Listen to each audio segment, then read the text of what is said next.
Assalamualaikum warahmatullahi wabarakatuh. Selamat pagi, salam sejahtera. Terima kasih sudah hadir di Metro Forum hari ini. Anggota DPRD Kepri dari Partai Nasdem dan sekarang berada di Komisi 2, Bapak Suhadi. Selamat datang, Pak Suhadi. Ya, terima kasih. Pak Suhadi, kami sebagai orang Batam ini pengen tahu juga lah sosok dari Bang Suhadi lah, kita biar akrab lah, panggil Bang aja. Bang, tidak mungkin tiba-tiba seorang Suhadi bisa sukses seperti ini. Pasti ada perjalanan untuk menuju sukses itu. Nah, ya, ceritakan gitu, Bang Suhadi. Ya, terima kasih Metro Forum yang telah bersedia mengundang saya pagi hari ini. Jadi saya Suhadi lahir itu di Dabo Singkep, 3 Mei 1971. Tapi umur saya 3 bulan, saya langsung pindah ke Batam. Sudah dibawa ke Batam? Sudah dibawa ke Batam sama orang tua. Karena tugas atau seperti apa? Orang tua saya pindah kerja. Oh, waktu dulu di sana sebagai apa?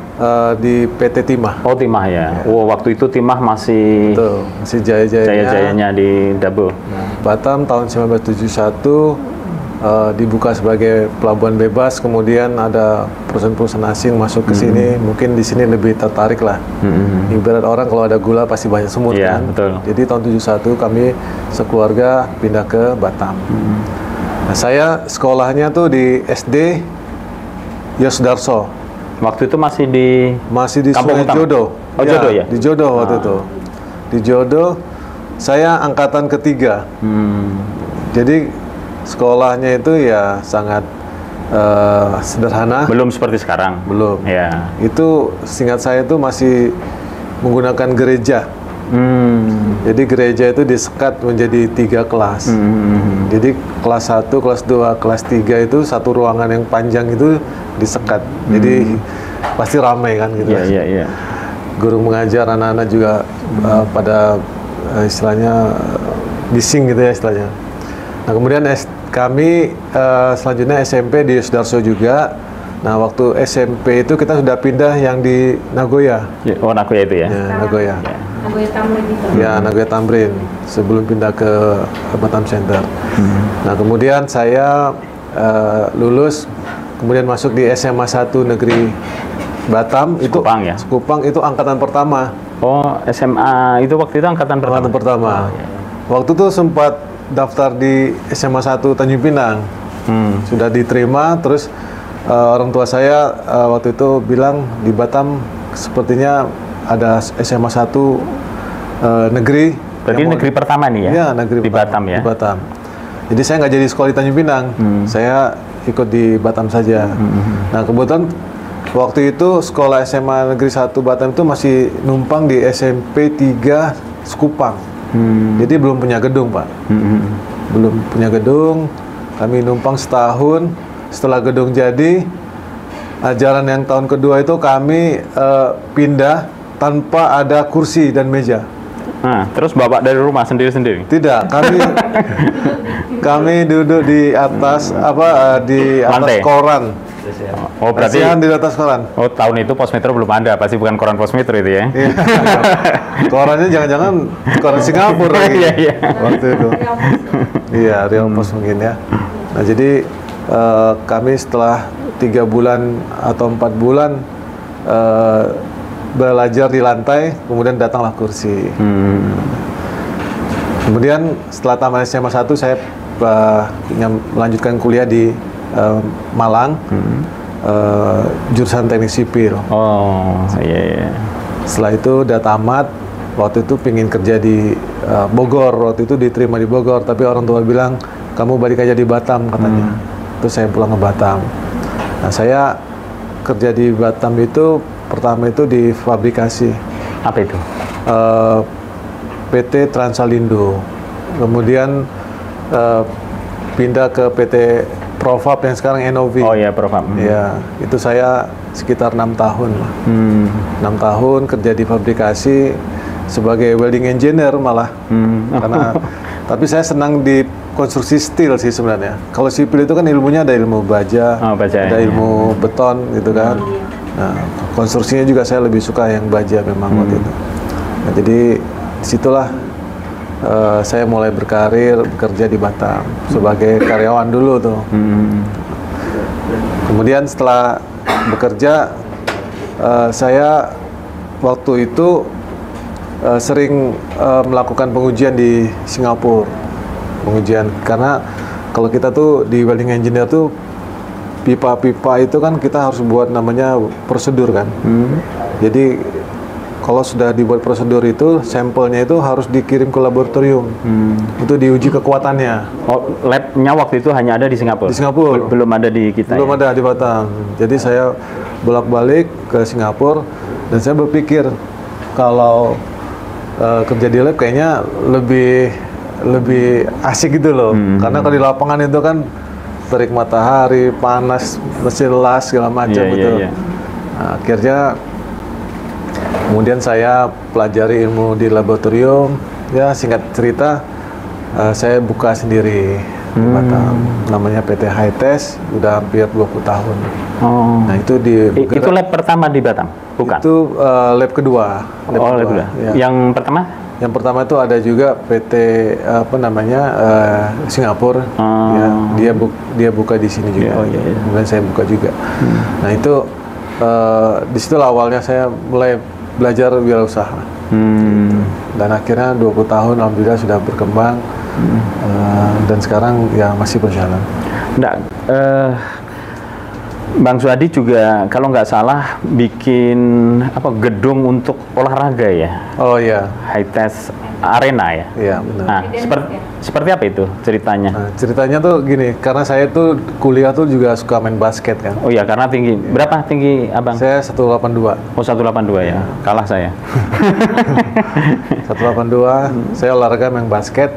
Nah kemudian waktu pas saya jadi karyawan, kami juga sering main di Muka Kuning kan. Itu hampir semua pemain basket yang ada di Batam itu latihannya pasti di Muka Kuning. Oh gitu ya. Nah kemudian kalau hari hujan ya udah pasti bubar gitu kan. Nah, setelah saya jadi pengusaha, setelah sekitar 6 tahun gitu kan, saya kumpulkan uang, saya pingin punya lapangan sendiri gitu. Nah, awalnya saya bikin outdoor. Oh, tetap kalau hujan berhenti juga gitu. Juga.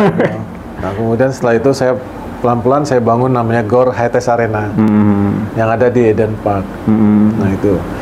Nah, itu standar internasional, kayunya juga standar internasional. Nah, kemudian karena saya aktif di basket, kemudian saya dipanggil di Jakarta untuk menjadi manajer timnas basket Indonesia. Oh, pernah manajer timnas? Ya, tahun 2015 waktu itu saya sebagai asisten manajer, tapi 2016 dan 17 itu saya manajernya. Gitu. Nah, tugas yang paling berat waktu itu 2015 kita dapat perak SEA Games di Singapura. Nah, mereka pusat pelatihannya tuh di tempat kami itu di Kita kalahnya sama Filipina. Kalahnya dengan waktu itu di Filipina. Ya, dengan Filipina. Kemudian 2017 saya ditugaskan untuk menjadi manajer timnas. Oh ya, 2016 itu saya juga manajer timnas basket putra untuk University Game tingkat ASEAN. Antar universitas ya? Ya. Nah itu dapat medali emas. Oh. Ya karena Filipina waktu itu tidak ikut. Kalau Filipina ikut pasti agak sulit. Kita waktu itu lawan beratnya Thailand. 2017 saya ditunjuk sebagai manajer timnas basket Indonesia untuk SEA Games Kuala Lumpur. Nah disitulah saya banyak pengalaman juga bagaimana memanage tim Indonesia. Walaupun waktu itu saya dikasih hanya SK. SK ya disuruh jalan sendiri nyari sponsor, buat proposal. Walaupun memang ada dukungan dari Kementerian Olahraga ya kan, tapi biasanya itu untuk akomodasi saja. Nah itu akhirnya saya cari sponsor, didukung sama beberapa pengusaha di Jakarta. Kita bisa latihan di Amerika. Kita juga pernah waktu itu kita latihan di Eropa, di Lithuania. Nah kemudian pulang bertanding di SEA Games Kuala Lumpur, kita dapat medali perak. Memang kita masih kalah dengan Filipina. Ya. Karena Filipina memang cabur nomor satu mereka kan, dan pemain mereka itu memang pemain ada naturalisasi yang tinggi badannya besar-besar gitu, tinggi-tinggi lah ya. Itulah pengalaman saya menjadi manajer. Tapi sempat pengurus juga kan di Perbasi? Ya, waktu itu saya 2015 tuh diajak jadi pengurus PP Perbasi di pusat, itu sebagai wakil sekjen. Oh. Waktu sekjen. Jadi, tapi kalau yang Hites Arena itu hanya untuk keluarga basket atau yang lain juga? Bisa banyak. Jadi kami di situ pernah bikin kejuaraan tenis meja Indonesia Open pertama. Jadi Indonesia Open tenis meja yang pertama itu ada di tempat kami kemarin itu. Iya. Di situ juga bisa bikin sepak takraw, pencaksilat, kemudian karate pernah. Selain itu sekarang saya sebelahnya kan ada tanah yang kosong, saya bangun untuk badminton. Oh, badminton juga. Sekarang ada lapangan badminton, ada sekitar 5 lapangan. Itu semua air condition. Oh, pakai AC semua ya? Iya, termasuk lapangan basket. Oh. Iya. Dan semua lantainya standar. Internasional? Internasional? Iya. Oh, ya. Terus, kenapa Abang, ini kan sebagai seorang pembina olahraga, terus pebisnis, tiba-tiba nyemplung ke dunia politik. Siapa yang mempengaruhi Abang untuk terjun di dunia politik? Ya, sebenarnya saya waktu mahasiswa itu sebenarnya juga aktif di kegiatan organisasi kemahasiswaan. Saya juga anggota HMI, Himpunan Mahasiswa Islam Indonesia. Saya juga aktif di Senat Mahasiswa. Jadi organisasi itu tidak asing lah buat saya. Apa motivasi? Nah, ini kan harus ada motivasi ya. Motivasinya untuk terjun ke politik. Jadi saya melihat karena saya juga senang dengan kegiatan sosial kemasyarakatan, ya kan. Pada saat saya sebelum terjun ke politik itu, saya juga sudah melaksanakan kegiatan-kegiatan sosial dan saya akhirnya tuh ada yang bilang Pak Swadi ini cocok lah jadi anggota dewan gitu kan. Tapi saya tidak tertarik waktu itu tahun 2019. 2019. Nah, jadi saya waktu itu ketemu sama Pak Wali Kota, ya kan. Kebetulan kan beliau ketua DPW Nasdem. Nah, saya sempat bercanda gitu kan. Kalau saya jadi anggota dewan gimana ya, dia bilang ya udah maju aja ikut partai Nasdem gitu kan. Waktu itu partai saya nggak tahu siapa kemana aja, ya udah saya ikut. Dengan saya sebagai putra daerah juga ingin berpartisipasi, mudah-mudahan saya bisa bermanfaat juga bagi masyarakat Batam. Gitu sih niatnya. Tapi kenapa ke partai Nasdem? Karena Pak Rudi tadi atau ada yang lain yang mempengaruhi Bang Suhadi sehingga masuk ke Nasdem? Saya kan melihat ke Nasdem pada saat ini kan memang partai yang sangat baik lah menurut saya. Jadi kemudian kalau di partai itu kalau kita tidak duduk di maksudnya partai yang besar ya, itu mungkin untuk berkompetitif agak sulit. Kemudian termasuk juga karena saya baru, kita juga harus ada orang di dalam itu meyakinkan bahwa kemampuan kita tuh ada gitu kan. Gitu. Ya tepatlah tempat saya untuk ini. Walaupun sebenarnya waktu itu Gerindra juga dekatin juga ya? Nggak dekatin, waktu itu saya sebenarnya juga tertarik juga karena waktu saya sekjen, wakil sekjen, jadi di pusat itu, di Perbasi pusat itu. Sekjennya itu Bapak Budi Satriojiwo dekat sama saya waktu itu. Ya saya tidak mau mengutarakan saja karena saya memang waktu itu 2019 belum tertarik untuk politik ya. Politik, gitu. Berarti pengaruh Pak Rudi gitu. Lebih kepada pengaruh Pak Rudi. Sebenarnya ngasih jalan sih, ngasih jalan ya, ngasih jalan. Sebenarnya waktu itu kalau misalnya partai yang lain istilahnya bersedia menang, ya saya juga saya ke situ gitu. Kenapa Rudi kalah di kandangnya di Batam? Kan Abang pasti kader Nasdem tahulah situasi yang ada. Iya. Nah, jadi banyak nih kawan-kawan juga di sini juga bertanya-tanya kenapa pasangan HMR kalah di kandangnya. Iya. Apa analisa Abang? Ya, ya sebenarnya saya saat ini sebenarnya jadi direktur tim saksi kan. Oh, Gitu. wah, Jadi, direktur tim saksi nih. Ya, jadi saya Banyak tahu lah. saya apa namanya saksi sekepri. Jadi pada saat hari pertama, hari kedua tuh saya mengolek dari saksi-saksi di TPS terkait dengan bagaimana menghimpun suara perolehan itu dalam masuk ke dalam database kita gitu kan. Itu tugas saya kemarin. Nah, terkait sosialisasi saya juga ikut ya kan. Nah, kalau strategi saya mungkin tidak terlibat langsung, Pak. Iya. Ya memang tidak. Tapi sebenarnya kalau menurut saya, analisa saya ada 3 faktor sih yang yang pertama itu mungkin faktor internal. Bapak-bapak tahu sekalian itu sekarang itu Nasdem yang kota sendiri mengusung Pak Am, ya kan. Nah, sedangkan kemudian PDIP kota ada sendiri. Ya.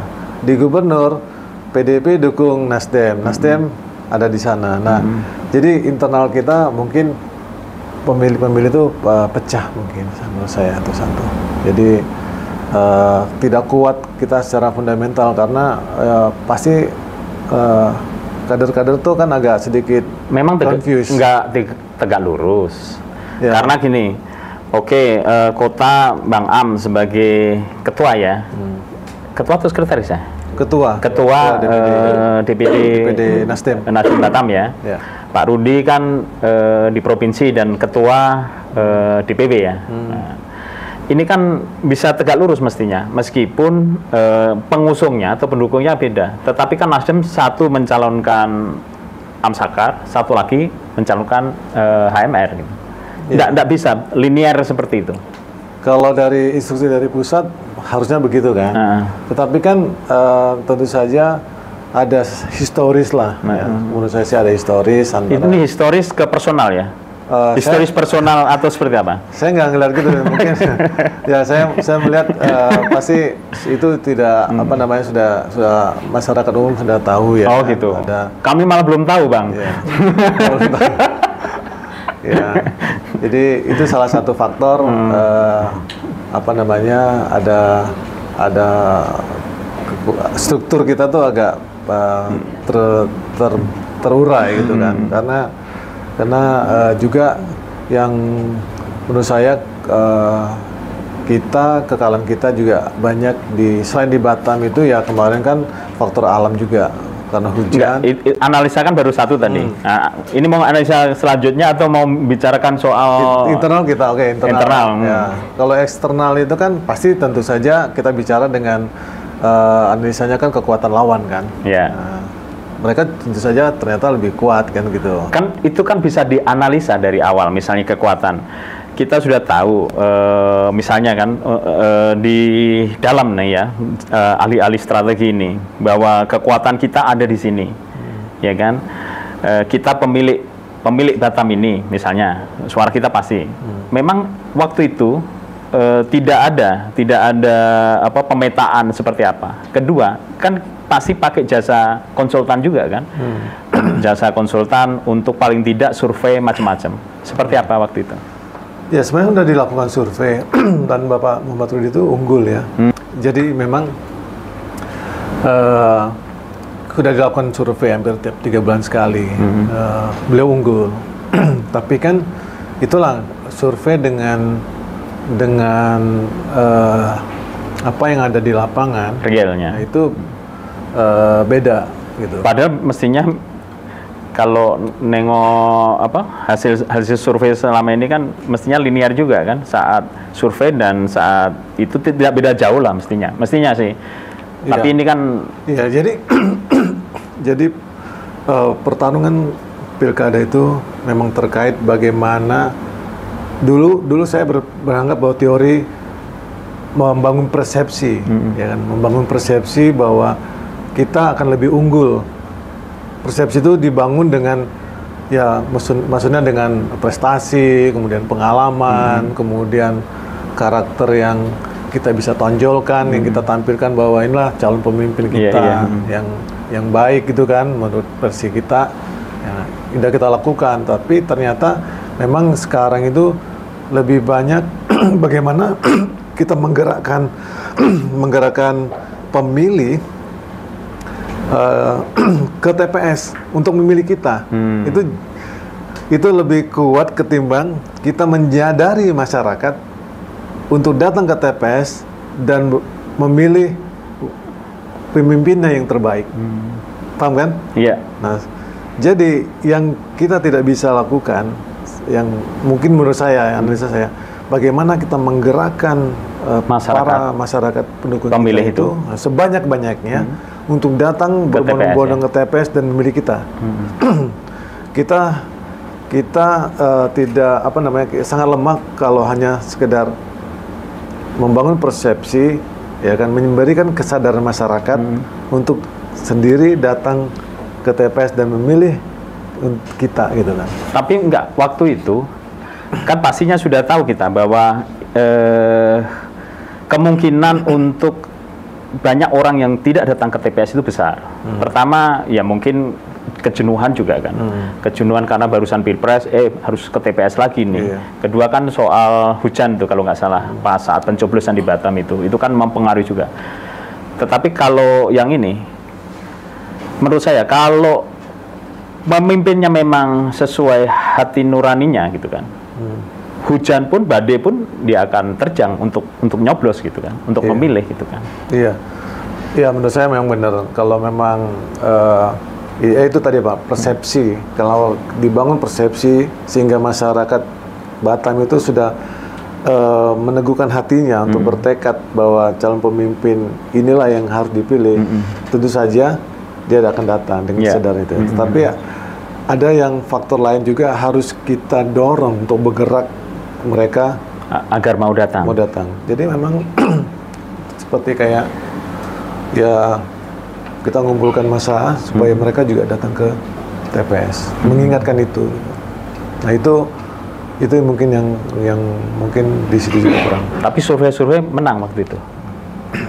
Setiap 3 bulan. Setiap 3 bulan itu survei menang 5%, 6% gitu.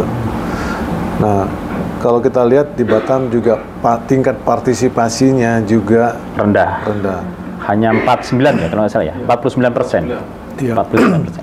Ya, dari 899 DPT kemarin saya lihat itu hanya 430.000 orang yang datang ke TPS. Artinya ada 500.000 orang tidak datang. Ya. 500.000 orang tidak memilih.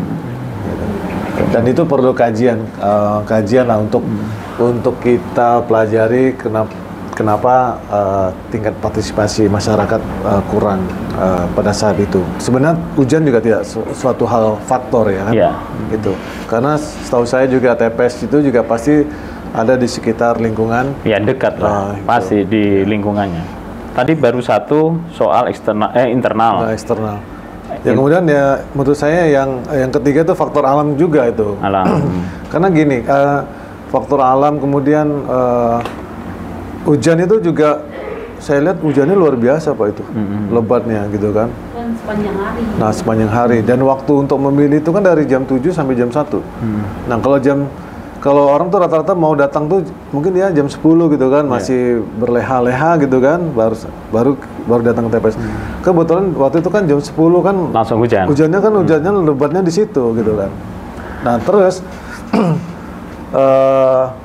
akibatnya juga karena tidak mau datang, ya tadinya suaranya jadi yang harusnya memilih Pak Rudi mungkin mungkin terhenti gitu. Ada nggak faktor lain selain yang Abang sebutkan itu? Misalnya money politik, bansos, macam-macam itu. Jujur saja kita dengar, tapi memang itu kan harus ada pembuktian. Gitu.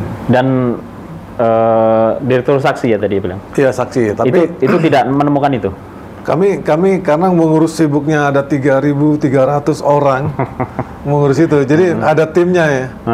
Mungkin yang jawab mungkin tim dari tim suksesnya yang lain yang terkait dengan hal itu ya kan yang harus dia menjelaskan. Tapi mau gugat ke MK? Enggak. Saya pikir saya belum mendapat informasi terkait dengan itu. Jadi memang kalau secara hitung itu ya. Selisih itu ya? Ya sudah saya validasi ya kan karena saya agak lambat memang hari kedua saya dapat memberikan laporan karena kalau quick count itu kan melaporkan hasil saja kan tanpa harus memvalidasi. Validasi saya itu ngelihat C1 C hasil atau C plano kan. Kalau saya kan setiap kita masukin input itu harus kita lihat dulu C planonya gitu kan waktu itu. Nah, itu angkanya tidak jauh beda lah. Yang sesuai dengan yang antara quick count sama real ya. Real count-nya itu nggak beda jauh. Sekitar 10-11% ya perbedaannya. Iya. Untuk 10 koma gitu ya. 10 koma ya. 10 koma. Dan sekarang kalau saya lihat ya, kalau kita lihat situs KPU kemarin itu mereka KPU juga pakai Sirekap itu cepat kok mereka. Sepertinya jam-jam 6 itu kayaknya semua sudah dilaporkan di Sirekap karena mereka kan ada aplikasi kan. Kalau saya menggunakan aplikasi juga, tapi mungkin kita aplikasinya bagus, tapi kan SDM juga tergantung masyarakat ya kan. Jadi ada yang manual, jadi kirim foto gitu kan, kirim hasil, kemudian kita masukin data ke database, kita lihat hasilnya di foto WhatsApp gitu kan. Oh ya benar. Enggak, boleh kepo sedikit ya. Setelah ada hasil itu, pas pemilihan itu, pernah nggak Abang jumpa sama Pak Rudi? Ada jumpa. Seperti Abang, reaksinya Bang? Ya, menurut saya kalau Pak Rudi sih dia orangnya karena berbasis dari polisi ya, dia tegar saja kok gitu. Dan dia sepertinya legowo gitu kan. Legowo ya? Legowo dia. Kena marah nggak Abang? Enggak karena kami sudah bertugas sebaik-baiknya. Enggak, kalau mesin partai bekerja nggak? Saya rasa untuk yang provinsi ya, memang kalau menurut saya itu bekerja untuk Pak Rudi, gitu kan? Karena kita domainnya kan memang di provinsi, walaupun Pak Am juga di kota, bagian dari Nasdem juga kan, tapi beliau dapat dukungan juga dari anggota DPRD kota kan, dan mereka lebih banyak gitu kan, gitu. Oke, kita masuk ke soal tugas Abang di Komisi 2 ya, di Komisi 2. Nah, seperti apa langkah konkret Abang nih untuk meningkatkan kesejahteraan lah ke masyarakat, terutama bagaimana mengurangi pengangguran. Kan ini DPRD itu kan bagian juga dari pemerintahan gitu kan bersinergi dengan pemerintah daerahnya, dengan gubernur gitu. Nah, seperti apa ini masalah meningkatkan kesejahteraan, perekonomian, mengurangi pengangguran? Ya. Jadi pertama kita baru saja mengesahkan APBD tahun 2025. Nah, itu sekitar 3,918 triliun. Hampir 4T ya? Iya, hampir 4T. Jadi dengan struktur itu, kemudian saya lihat memang agak sulit untuk bergerak dari sisi pembangunan infrastruktur, ya kan, untuk menunjang yang tadi dikatakan untuk meningkatkan atau mengurangi pengangguran. Nah, jadi memang menurut saya perlu ada terobosan yang sangat besar sekali untuk di Kepri. Kita bicara Kepri ya. Iya. Ya. Terutama itu harus dilakukan secara inklusif. Artinya tidak ada kesenjangan antara kabupaten kota yang lain. Kalau kita lihat sekarang masih ada kesenjangan. Nah, pengangguran itu bisa dikurangi melalui sektor pembukaan lapangan kerja. Yeah. Lapangan kerja itu dibuka pada saat ada kegiatan ekonomi. Kegiatan ekonomi pasti ada tempat usaha, kan gitu kan, tempat usaha, kemudian baru nyari karyawan kan, pekerja. Nah, tempat usaha itu tentu saja apa yang dia produksi, apa barang atau jasa. Nah, kalau semakin banyak tempat-tempat usaha, artinya semakin banyak juga karyawan dicari, artinya bisa mengurangi pengangguran kan, gitu. Nah, langkahnya memang harus kita membuka lapangan usaha yang sebesar-besarnya, gitu. Nah, dengan cara apa? Dengan cara sedikit merubah regulasi, ya kan, ada terobosan-terobosan, membuka daerah industri yang baru, kemudian meningkatkan investasi, memberikan kenyamanan untuk investasi. Itu salah satu paling banyak, karena pabrik itu Pak ya, paling nggak 300-400 orang, ya kan, gitu. Kalau kuliner kita buka, misalnya kita buka pariwisata gitu kan, kuliner ya banyak, tapi kan mungkin nggak terlalu banyak untuk menyerap tenaga kerja, tapi hanya untuk individu kan, dan itu kan nilai uangnya juga perputarannya kan sedikit kan. Nah, kalau pabrik itu kan dia selain banyak orang yang dipekerjakan, di situ juga ada perputaran uang, orang habis gajian kemudian membelanjakan. Nah, kemudian kalau membelanjakan, tempat toko-toko mesti banyak kan. Nah, itu ada multiple effect di situ. Jadi investasi itu paling penting, baik di luar negeri, datangnya dari luar negeri maupun dalam negeri. Itu harus ditingkatkan. Tapi kan sekarang ini mau dikedepankan itu soal sektor pariwisata gitu kan. Bahkan di Batam itu kan awalnya kota industri gitu kan. Industri itu tapi kan sekarang udah mulai yang mau dikedepankan ya pariwisata, sektor pariwisata. Abang melihatnya seperti apa itu? Ya, kalau Batam kita lihat pariwisata pasti daerahnya harus ada yang menarik gitu kan. Yeah. Beda dengan Bali. Bali itu kalau kita datang itu lihat pantai aja sudah orang dengan budaya-budayanya kan. Itu jadi ada yang ditarik. Sekarang kalau di Batam apa yang tertarik, saya tanya? Kan nggak ada sebenarnya kan. Yeah. Kalau nggak kita create gitu kan. Artinya kita create secara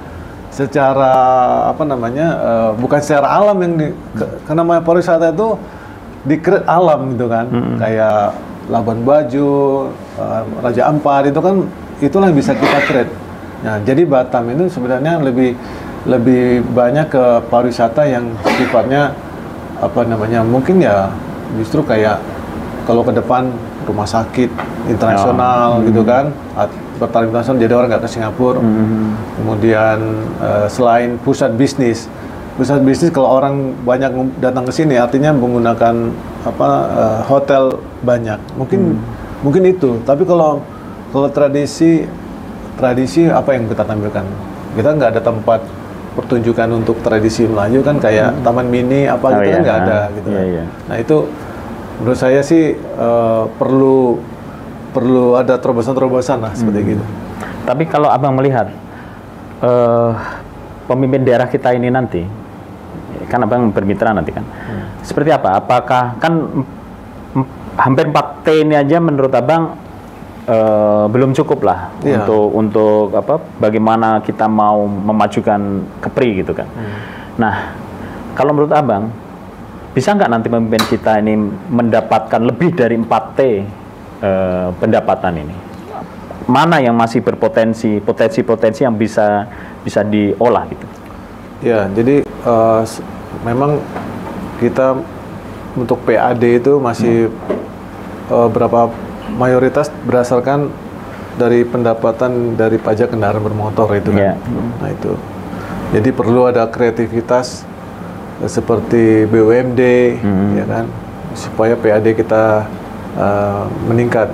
Kemudian ada istilahnya sekarang PI, Participation Interest, untuk daerah penghasil minyak dan gas. Itu bisa maksimum 10%. Jadi itu maksudnya K3S, kontraktor kontrak kerjasama yang mengelola ladang migas, itu minyak, itu perusahaan tersebut kita bisa join, gitu, masuk ke sana saham maksimum 10%.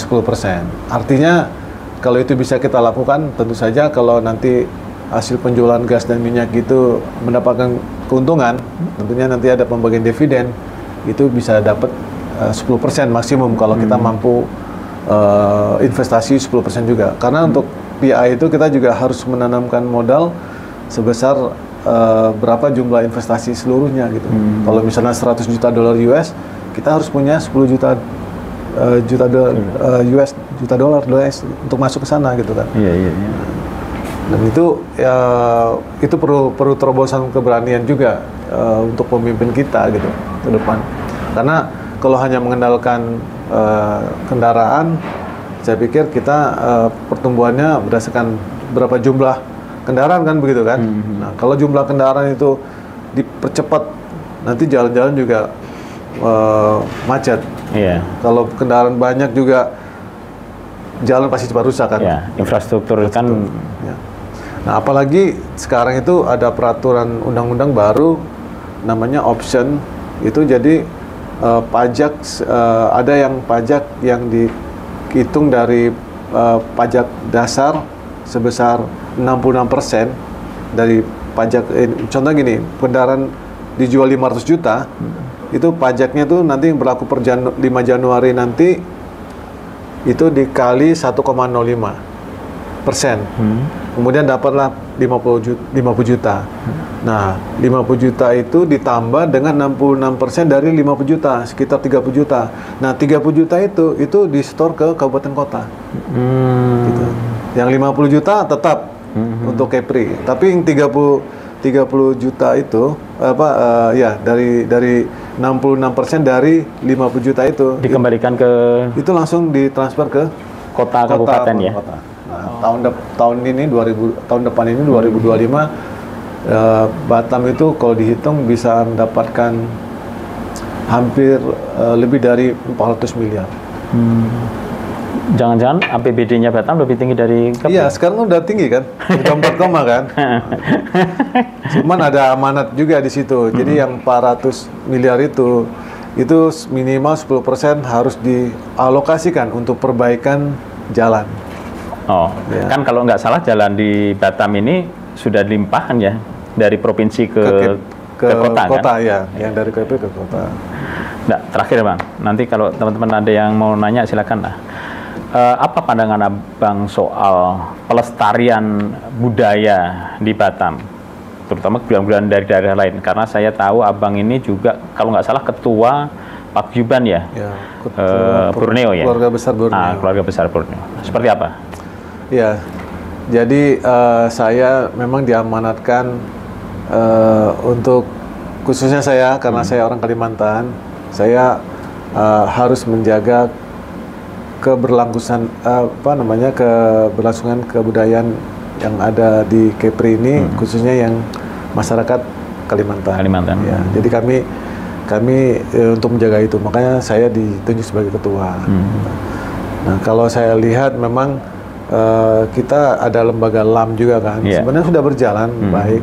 Ya mungkin dari aspek, kalau saya sih dari orang bisnis saya lihat dari aspeknya, tadi harus dieksploitasi. Itu harus ditampilkan gitu. Kita belum ada tempat kayak di Bali itu kan ada tari kecak ya. Nah, ini harusnya kita buat juga gitu kan. Jadi turis-turis itu agen-agen turis itu kita undang atau kita giring mereka untuk menyaksikan tarian Melayu gitu. Padahal peluang itu ada kan. Ya. Karena kita berbatasan dengan negara tetangga gitu kan. Sehingga mereka tidak harus datang langsung ke sana, tetapi kita ini kan multi etnis di Batam ini kan macam Jakarta kita, semua etnis, semua suku ada di Batam, sehingga kebudayaan itu bisa dikembangkan dan turis cukup datang ke Batam, mereka bisa melihat Indonesia mini gitu kan. Betul, Indonesia mini.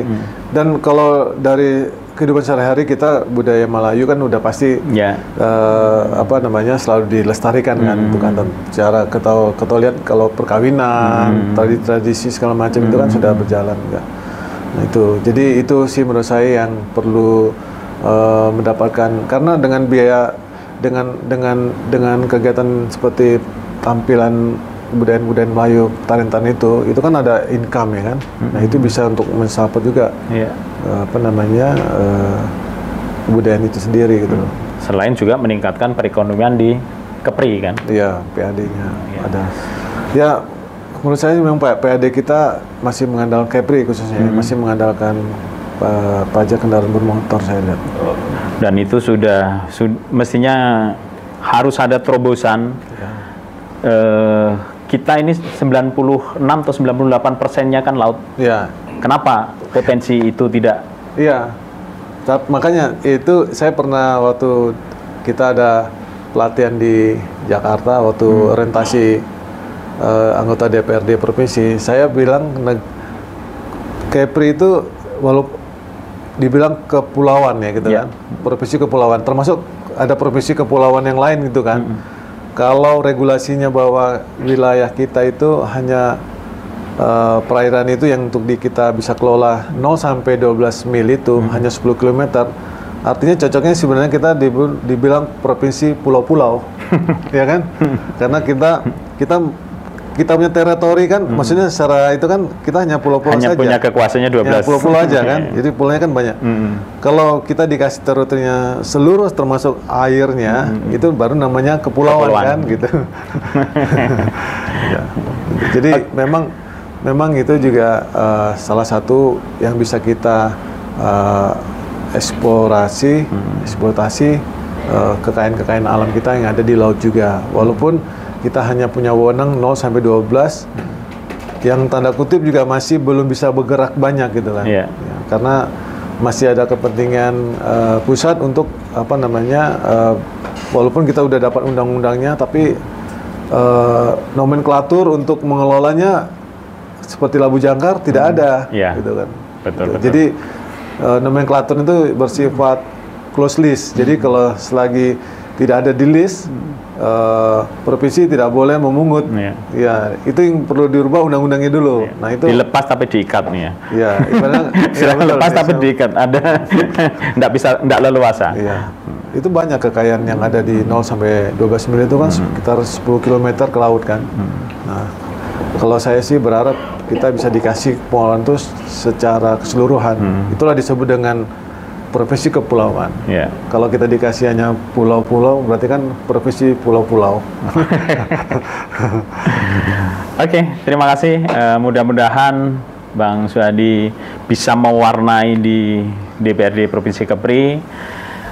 Besar harapan dari masyarakat, terutama konstituen Abang yang sudah memilih Abang. Berharap Abang bisa berperan banyaklah di Provinsi Kepri.